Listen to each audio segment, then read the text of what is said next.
Three, two, one. Welcome back to ESBR Boxing. My name is Gregory Doyle. I am joined by Niall. This is just a very where we look at the future for Lewis Crocker. Lewis Crocker last night we witnessed coming off of a fifth round TKO win over tough Mexican Jose Felix. First of all, Niall, how are you and what did you make of Lewis Crocker's performance last night? Yeah, I'm good. Thanks for having me on. Hope you're well. Yeah, I thought it was a really good performance. I thought Felix fought well as well. But at the end of the day, it was a lightweight against a big welterweight in there, and it showed the size difference showed. And Crocker was spiteful and defensively sound. The high guard, he fought well and got a big knockdown and the stoppage. So yeah, I enjoyed it. As I say, credit to Felix, but yeah, Crocker's just too big and too good for him, really. Yeah, absolutely credit to Felix. He's a very, very tough man. We've seen that in a few of his previous performances against Tyrone McKenna, Cully. So it was a real banana peel for Lewis Crocker last night. As I say, the only thing maybe was the weight. It didn't go in Felix's favour, and it could be a big talking point. The purpose of this video, Niall, is I want to talk about Lewis Crocker going forward. I think there's a lot of mixed reviews about Lewis Crocker.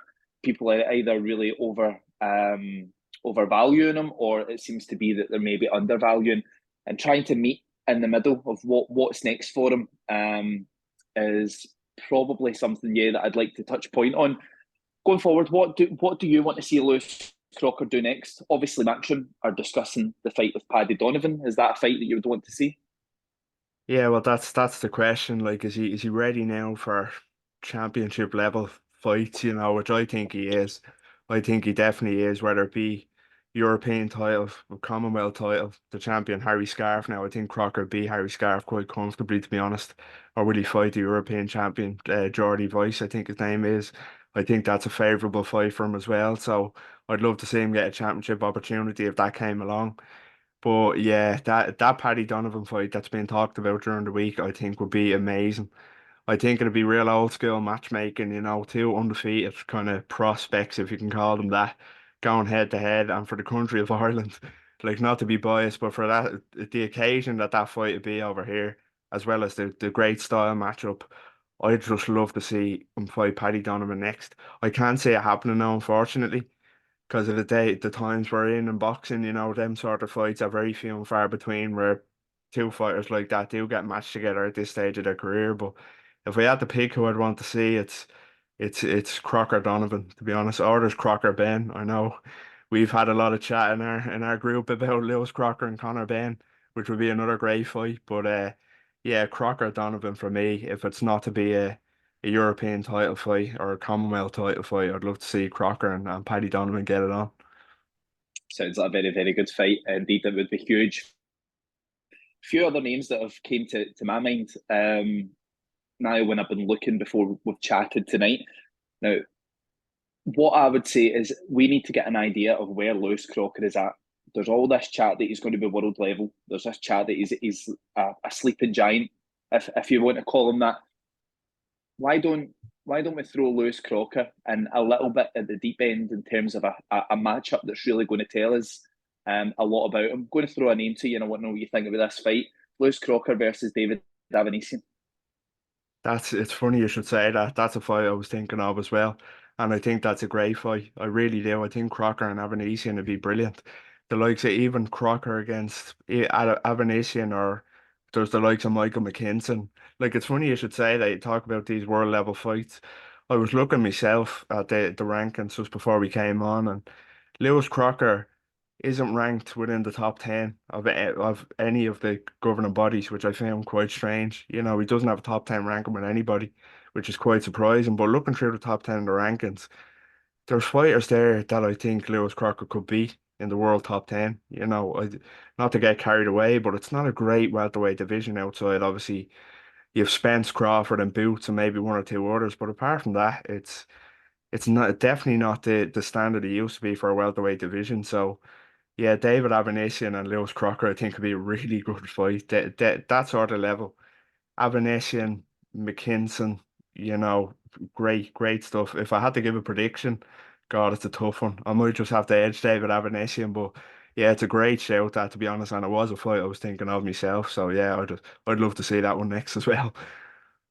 I think it's just a fight now that would tell us a lot of where Lewis Crocker is, because Yeah. the elite will beat David Avanesian, and everyone else he gives horror shows to. Yeah. So it's a fight that I would like to see myself. Very quick question: is Lewis Crocker world class, or will he be world class in your opinion? It's a tough question to answer, but I'm going to say yes, he will. Because as I mentioned there, there's some of the best fighters in the world at welterweight: Crawford, Spence, Boots Ennis. But if by the time Lewis Crocker reaches world level, I think they've been gone. And as I mentioned, I don't think it's the best welterweight division at all. It's one of the weakest outside of them top three that we've seen in a long time. So I think if Crawford, Spence, and Boots move on, Lewis Crocker has every chance of becoming a world champion in this current kind of welterweight division, or within the next couple of years. Like he's not going to be sniffing world titles for the next couple of years, let's be honest. But if he keeps plugging away, I do think, as I mentioned earlier, he beats a lot of that welterweight top 10 that I seen earlier. Like, for example, I know the WBC are kind of unusual in their rankings, but the likes of Adrian Broner still has a ranking in the top 10 in the WBC. Like, that's crazy. Keith Thurman in the WBA still ranked top 10. So yeah, I can't see any reason why Crocker wouldn't beat a lot of these guys. You know, if the belts do become fractured and kind of stagnated between different people, Crocker can definitely pick himself up one or maybe more world titles. Yeah, definitely. Final question I have for you now, but a kind of joint question. I'll ask the first one just now. We touched point on it at the beginning of the video. Conor Benn, how do you see that fight going if Lewis Crocker was to be matched up with Conor Benn? First of all, I'll say quickly that stylistically, I think it'll be a great fight. It'll be a real war while it lasted, but I'd fancy Crocker to kind of edge it. I really would, and that's not taking it away from Conor Benn. I just think they are similar levels. You know, people kind of get a bit carried away on Ben. I think Crocker would edge that, and another one of the Paddy Donovan fight, if that was to happen, I think it might have to edge Crocker as well. But two great fights there, yes. But I'd pick Crocker to beat both Ben and Paddy Donovan if I had to be pushed for an answer right now. Yeah. Yeah. Final question I have now. We see how quickly some fighters can be pushed in this day and age. There's not an awful lot of room for pad building records, if we say so. Do you think it's possible we see Lewis Crocker in a world title fight in the next 12 to 18 months? There's every chance, yeah. As I mentioned, if those belts become fractured, you know, Crawford's getting older. Will he move up Crawford now to maybe a Tim Tszyu fight or maybe even a Canelo fight? You know, Crawford doesn't have long left at all. Errol Spence, I don't know what's happening with Errol Spence. Will he be back? And then Boots Ennis will be the man for a couple of years. But I can see the belts at welterweight becoming broken up in the kind of very near future. So I don't see why there's any reason why Lewis Crocker can't be in the world title picture very soon in a very substandard welterweight division outside the top two or three in the division. You know, yeah, once them belts become broken up, there's no reason why Crocker can't be right up there. As I say, I'm just surprised that he hasn't found himself in the top 10 of a world ranking so far already. Like there's worse fighters for me that are up there. So yeah, I can see Crocker getting up there.